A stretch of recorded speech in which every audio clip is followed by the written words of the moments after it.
Sir నాకు ఒక్కటే విషయం చెప్తా సార్, ఎవరో వైజాగ్లో చనిపోతేనో లేకపోతే చనిపోతున్నారంటేనో, లేదంటే విజయవాడలో చనిపోతున్నారంటే ఒక పెద్ద ఆవిడంటేనో, లేదంటే చిరంజీవి గారి ఫ్యాన్స్ మన నూర్బాయ్ లాంటి వాళ్ళు, లేదంటే కళ్యాణ్ గారి ఫ్యాన్స్ మన ఎవరో అంటేనే వాళ్ళందరికీ నేను వెళ్ళి పర్సనల్ సార్ ఇక్కడి నుంచి విజయవాడ వెళ్ళాను సార్ ఎవరినో కలవటానికి, ఒక లేడీని, ఒక వైజాగ్ వెళ్ళాను ఇక్కడి నుంచి ఎక్కడో ఉప్పలు ఉంటే ఎక్కడో దాటుంటే ఎక్కడికో వెళ్ళాను. అలాంటిది నా ఓన్ ఫ్యాన్స్, నాకు నా ఫ్యాన్స్ అంటే ఎంత ఇష్టం మీ అందరికీ తెలుసు.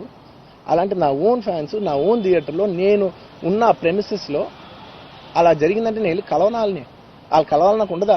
అది మినిమం కదా. అసలు ఎవడైనా వెళ్ళి కలుస్తుంది, ఎందుకు కలవను నేను కలవపడడానికి ఓన్లీ రీజన్ ఏంటంటే I'm legally I'm tired, I can't go. అంత మాత్రం నేను స్పందించలేదు అని అనడానికి కూడా లేదు.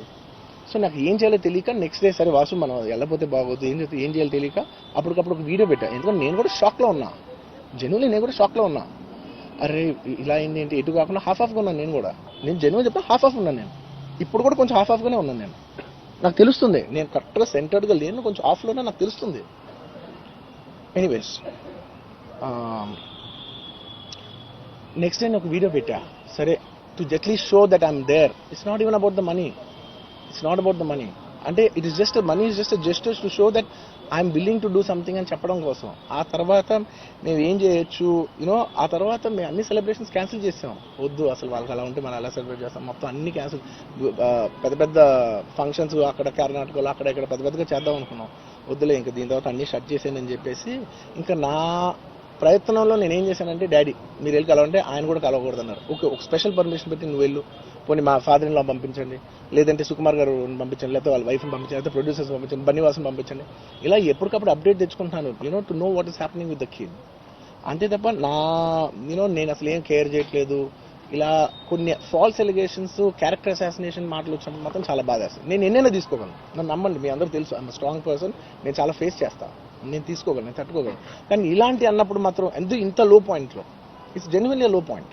నాకు జెన్యున్లీ ఇట్స్ అ లో పాయింట్.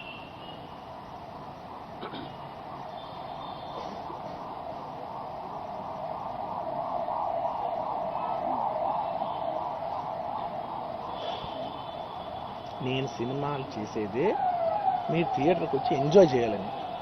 అలాంటి థియేటర్లు ఇంత మిస్హాప్ అయితే ఎంత బాధపడతాను నేను.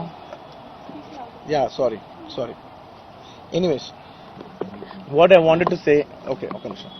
What I wanted to say is it's a very unfortunate accident, and also genuinely I'm a believer in అంటే బయటే కాదు, generally me as a person ఇలాంటిది ఒకటి జరిగినప్పుడు ఏదో మీడియా కోసం ఇంకోళ్ళ కోసం నేను సుకుమార్ గారు చాలాసార్లు మాట్లాడుకున్నాం. డార్లింగ్ మనం ఏం చేయొచ్చు, నేను ఒక మంచి అమౌంట్, పెద్ద అమౌంట్, నువ్వు ఒక అమౌంట్, మైత్రి నుంచి ఒక అమౌంట్ తీసుకుని మనం ఒక ఫిక్స్డ్ డిపాజిట్ ఆ అబ్బాయికి ప్లాన్ చేద్దాం. ఊరికే మనం ఏదో చేతులు దుడిచేసుకుని అలా కాకుండా మిగతాలో కాకుండా మనం జెన్యున్గా ఏమైనా చేద్దాం డార్లింగ్, ఆ అబ్బాయికి ఏమైనా ఫిజియోథెరపిస్ట్ పెట్టిద్దాం, ఇలా చేద్దాం, ఎన్నో విషయాలు మాట్లాడుకున్నాం. అంత మాట్లాడుకున్న తర్వాత నేను కేరింగ్గా లేను సార్, ఎలా ఉంటాను sir? I have the same age kid. నా కిడ్కి ఎలా అయిందంటే నేను అలాగే ఫీల్ అవుతాను కదా. I not a father? నాకు ఉండదా? ఇన్ని క్యారెక్టర్ ఇంత అసాసినేట్ చేసినప్పుడు ఇట్స్ పబ్లిక్లీ హ్యూమిలియేటింగ్. నాకు చాలా బాధగా, నేను ఇంత చేసినా కూడా నాకు బాధగా ఉంది సార్. ఏమో మన తెలుగు వాళ్ళు బరువు తీసిన పైన పెడదామని నేను సినిమా చేస్తుంటే మళ్ళీ లాక్కుంటున్నాం. Anyway it doesn't matter. Okay మీరందరూ నాకు వద్దులేదు అసలు, ఇంకా ఎన్ని ఇంకెందుకు మళ్ళీ డబ్బులతో ఇచ్చాం అది ఇది అనిపించుకుంటాను, వద్దు. I will take care of them very well. ఒక్క నిమిషం, let me complete please. It's my only request. నేను ఒక ఫ్లోలో ఉన్నా, మీరు ఒక్క ఫ్లో కట్ చేసినా టెల్ యూ వై. మీరు ఒకవేళ ఎవరు నన్ను ఇన్స్టిగేట్ చేసినా, నేను ఎడ్జ్లో ఉన్నా, నేను కొంచెం స్లిప్ అయినా నాకు మళ్ళీ లీగల్గా ఇష్యూ అవుద్ది. ప్లీజ్.